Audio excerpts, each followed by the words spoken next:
Hello viewers, welcome to Leo health. ఈనాటి మన ముందులో ఉన్న డాక్టర్ రాకేష్ గారు గ్యాస్ట్రోఎంట్రాలజీలో 16 ఏళ్ళ ఎక్స్పీరియన్స్, 10,000 పైగా ప్రొసీజర్స్ చేశారు. ఈ మధ్యన చాలామంది వర్క్ ఫ్రమ్ హోమ్ చేయటం వల్ల వాళ్ళకి కొన్ని డైజెషన్ ఇష్యూస్ వస్తున్నాయి. ఇప్పుడు దాని గురించి మనకి కొన్ని పరిష్కారాలు చెప్తారు. నమస్కారం డాక్టర్. నమస్కారం అండి. సో ఇప్పుడు గత 5-6 నెలల నుంచి మనం చూస్తుండగా అందరం చాలామంది వర్క్ ఫ్రమ్ హోమ్ అనే కాన్సెప్ట్తో పనిచేస్తున్నాం.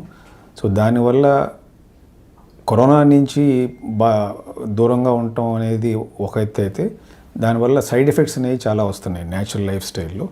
దాంట్లో మెయిన్లీ జీర్ణకోశ వ్యాధులకు సంబంధించి కొన్ని అంశాలు జాగ్రత్తగా మనం డీల్ చేస్తే అవి రాకుండా ఉంటాయి. ఇప్పుడు కూడా ఇంకా పార్షియల్ లాక్డౌన్ కిందే ఉన్నాం మనం. చాలామంది వర్క్ ఫ్రమ్ హోమ్లోనే చేస్తున్నారు.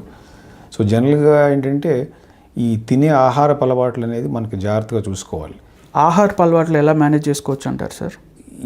Wisely eat healthy and eat timely అంటాం. అంటే ఈట్ హెల్దీ అంటే మంచి న్యూట్రియంట్ ఫుడ్, సరైన మోతాదులో కార్బోహైడ్రేట్స్, ప్రోటీన్స్, ఫ్యాట్స్, మినరల్స్ చూసుకుని తినటం ఒకటి. రెండు, టైమ్లీ ఫుడ్ అంటే ఒక టైం పెట్టుకుని తినాలి. ఇప్పుడు పడితే అప్పుడు లేట్ నైట్ ఫుడ్ తింటాం, లేదంటే ఎర్లీ మార్నింగ్ తింటాం, అట్లా లేకుండా పర్టికులర్ టైం ఉండాలి. అండ్ మూడోది ఈట్ వైజ్లీ అంటే తెలివిగా తింటాం. అంటే నేను చెప్పినట్టుగానే తక్కువ మోతాదులో ఎక్కువ సార్లు తీసుకోవటం, ఏమి తీసుకోవాలనేది అది ఒక ఆర్ట్ ఆఫ్ ఈటింగ్. ఏది పడితే అది మనకి దొరికిందల్లా తినటం అనే కాకుండా.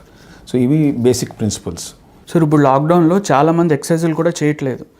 దాన్ని ఓవర్కమ్ చేయటం ఎలా, ఫిట్గా ఉండటం కోసం? ఎక్సర్సైజ్ అనేది ఇంపార్టెంట్. దాని మీద ఏమి లాక్డౌన్ లేదు ఇంతవరకు. అంటే there is no lockdown on exercise. Exercise చేయకుండా, సోషల్ లాక్డౌన్ అని బయటికి వెళ్ళకుండా,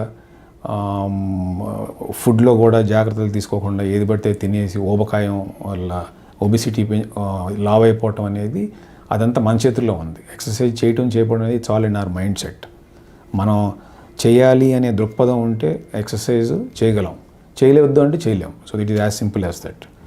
సో సోషల్ లాక్డౌన్ అనేది సోషల్ లాక్డౌన్ కానీ ఎక్సర్సైజ్ లాక్డౌన్ కాదు. సో ఆహారం సరిగ్గా తీసుకోవటం, సరైన మితంగా తీసుకోవటం, దెన్ ఎక్సర్సైజ్ చేయటం, ఇవన్నీ వెరీ ఇంపార్టెంట్. ఎందుకు చెప్తున్నానంటే ఇవి కానీ ఈ ఎక్సర్సైజ్ చేయకుండా ఆహారంలో సరైన జాగ్రత్తలు తీసుకోకపోతూ ఉంటే దానివల్ల జీర్ణకోశ వ్యాధులకు సంబంధించి ఫ్రమ్ హెడ్ టు టో, అంటే నోటి నుంచి చిన్న పేగు పెద్ద పేగు వరకు అన్నిట్లోనూ ఎంతో కొంత ఎఫెక్ట్ పడుతుంది. మీకేమవుతుందంటే ఈ జీర్ణాశయం మీద ఎఫెక్ట్స్ ఎలా ఉంటుందంటే ఈ ఒబిసిటీ వల్ల కానీ, జంక్ ఫుడ్ వల్ల కానీ యాసిడిటీ వచ్చి రిఫ్లెక్స్ అనేది ఎక్కువ ఉండటం, దానివల్ల మీకు ఈ తేన్పులు కానీ, పొట్టోబ్బరం, మంట, ఈ జీఈఆర్డి అంటాం, గ్యాస్ట్రోఎసోఫేజియల్ రిఫ్లెక్స్ డిసీజ్ అనేది, అది ఎక్కువ అవుతుంది. రెండోది ఫ్యాటీ లివర్ అంటాం, వెరీ కామన్గా అందరికీ కనిపిస్తూ ఉంటుంది. ఈ కొలెస్ట్రాల్ అది ఎక్కువ ఉండి దానివల్ల లివర్లో ఫ్యాట్ డిపాజిట్ అవుతుంది. అది లాంగ్ రన్లో సిరోసిస్ అని లివర్ పాడే అవకాశాలు ఉంటాయి. మూడవది బ్యాక్టీరియల్ ఓవర్ గ్రోత్ అని, చిన్న పేగు పెద్ద పేగులో చెడు బ్యాక్టీరియా మంచి బ్యాక్టీరియాని డామినేట్ చేస్తే దానివల్ల కూడా సైడ్ ఎఫెక్ట్స్ వచ్చి కొంతమందికి మలబద్ధకం, కొంతమందికి లూజ్ మోషన్స్, కొంతమంది పెయిన్, సో ఇట్లా రకరకాలు వస్తాయి.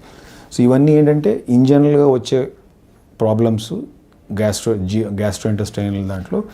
అండ్ దాంతోపాటు ఇన్ జనరల్ కాకుండా ఈ టైంలో ఇంకా ఎక్కువ అవుతాయి మనకి ఈ హ్యాఫజార్డ్ లైఫ్ స్టైల్ వల్ల. సో వెయిట్ మేనేజ్మెంట్ అనేది చాలా ఇంపార్టెంట్.